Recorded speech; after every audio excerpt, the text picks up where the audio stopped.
देखिए ये सूर्य की उंगली है। सूर्य क्या है? ईश्वर है, लग्जरी, नेम एंड फेम, और एकाग्रता भी हम सूर्य से देखते हैं। अब सूर्य रेखा ऐसे अगर ये सीधी आई हुई है, ये रेखा सूर्य रेखा ऐसे सीधी आ गई है, लेकिन इसके साथ ऐसे अनेक शाखाएं ऐसे आ गई हैं शनि की तरफ। देखिए शनि, ये शनि है। शनि क्या है? न्याय के कारक हैं, कर्म के कारक हैं, धन के कारक हैं, भाग्य के कारक हैं। और शनि और सूर्य का देखिए शास्त्र कहते हैं शनि सूर्य पिता पुत्र है, लेकिन दोनों की एक दूसरे से बनती नहीं है, एक दूसरे की विचारधारा से सहमत नहीं होते हैं, दोनों की विचारधारा अलग है। अगर ऐसी रेखाएं आ जाती हैं तो ये इंसान को एकाग्र नहीं होने देती, ये भ्रमित करती हैं। देखिए ऐसे लोग भ्रम में फंसे रहते हैं, ऐसे लोग नशे का सेवन करने लगते हैं, ऐसे लोगों का जो निर्णय की क्षमता होती है वो डगमगाने लगती है। वो देखिए नशा कौन करता है? नशा वही करता है जिसके मन में आत्मविश्वास की कमी होती है।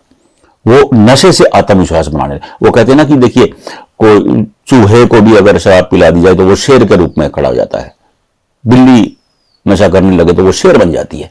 तो ये वैसा। अब कॉन्फिडेंस की कमी, ये कॉन्फिडेंस की कमी कर देती हैं ये रेखाएं, इंसान नशे की तरफ भागने लगता है। ऐसे लोग नशा नहीं करते हैं तो अनिर्णय के शिकार रहते हैं, वो अपना फैसला ही नहीं कर पाते हैं क्योंकि एकाग्रता नहीं है। कॉन्फिडेंस, देखिए फेम, कॉन्फिडेंस ये सूर्य के काम है। अगर कॉन्फिडेंस में दिक्कत आती है तो भी इंसान नशे की तरफ जाता है। देखिए मेरा अति साल का अनुभव है, मैं यही देखता हूं जिस बंदे में आत्मविश्वास डगमा जाएगा वो नशा करने लगेगा। अगर इसके साथ साथ सूर्य पर्वत पर ऐसी रेखाएं हैं, ये ऐसी रेखाएं बन जाती हैं, हालांकि ये रेखाएं धन देती हैं। ये देखिए ये शनि का स्थान है और ये रेखाएं सूर्य की तरफ गई, तो ये रेखाएं जब शनि की तरफ आएंगी ये धन देंगी। ये बृहस्पति का स्थान है, ये जो स्थान है ना, ये स्थान, इस स्थान को कहते हैं शनि वक्र स्थान। वक्र का मतलब क्या होता है? वक्र का मतलब होता है टेढ़ा।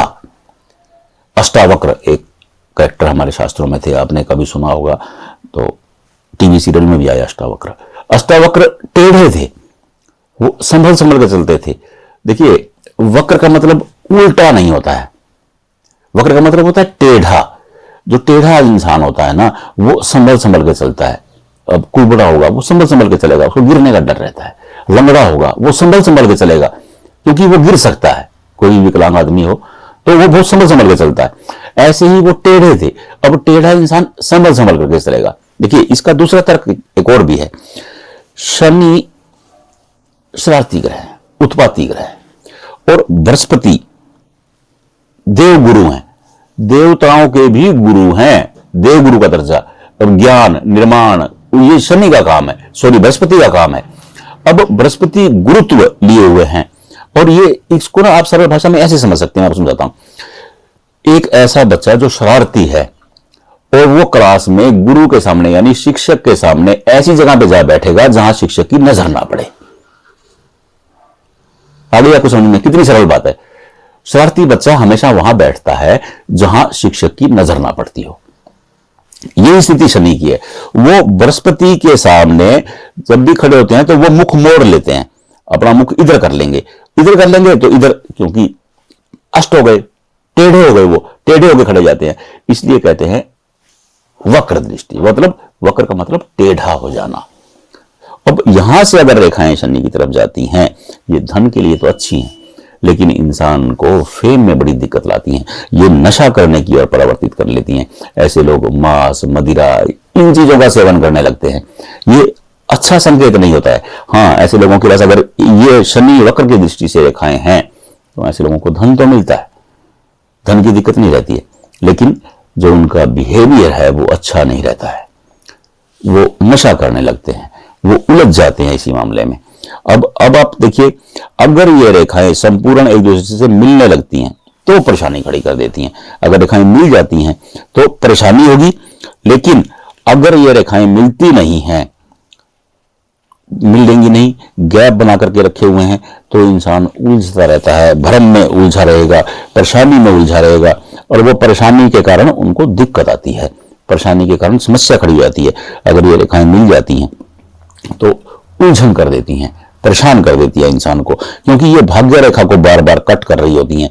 अगर भाग्य रेखा को अगर सीधी रेखाएं, देखिए मैं आपको बताता हूं, कोई रेखा ऐसे है, ये परेशान करेगी, और कोई रेखा देखिए ये रेखा का ऐसे है। हस्त रेखा शास्त्र कहता है कि ये रेखा उलझन पैदा करती है, कहीं भी होती है, आप कहीं भी लगा के चलिए पूरी हथेली में, जहां भी रेखा ऐसी आएगी वो उलझन पैदा कर देगी।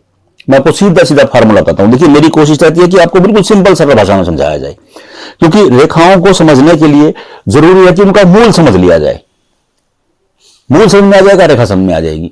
अब रेखा, ऐसी रेखा जहां भी होगी वो आपको उलझन पैदा कर देगी, परेशानी पैदा कर देगी। तो ये यही परेशानी पैदा कर देती हैं। हाँ, अगर ये रेखाएं हैं, ऐसे लोगों को सूर्य देव की उपासना करनी चाहिए, अपने पिता के पास बैठना चाहिए, सबसे जरूरी काम है।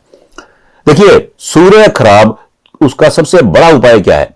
अपने पिता के पास बैठिए बस। आप पिता की किसी बात की अवज्ञा मत करें, उनकी किसी बात का विरोध मत करें। देखिए अनेक हो सकता है कि आपकी विचारधारा अलग हो, पिता की अलग हो, नो प्रॉब्लम, कोई बात नहीं, टेंशन नहीं लेने का। लेकिन पिता पिता है, पिता सूर्य हैं। आपका सूर्य खराब है, आप पिता के पास बैठिए, आप सूर्य देव को जल दीजिए, अच्छी बात है, हमारे शास्त्रों में बताया है। लेकिन शास्त्रों ने यही बताया है कि पिता सूर्य है, पिता के पास बैठिए, आप केवल बैठ जाइए बस, आपका सूर्य ठीक हो जाएगा। शरण दबाइए, सेवा कीजिए, अच्छी बात है, बहुत अच्छी बातें हैं, सोने पे सुहागा है। आप नहीं कर सकते हैं, नो प्रॉब्लम, बस पिता के पास बैठिए, उनकी बात सुन लीजिए ध्यान से, आपका सूर्य ठीक हो जाएगा। मैं दावा कर सकता हूं आपके साथ, बस आपको केवल इतना ही करना है। राधे राधे।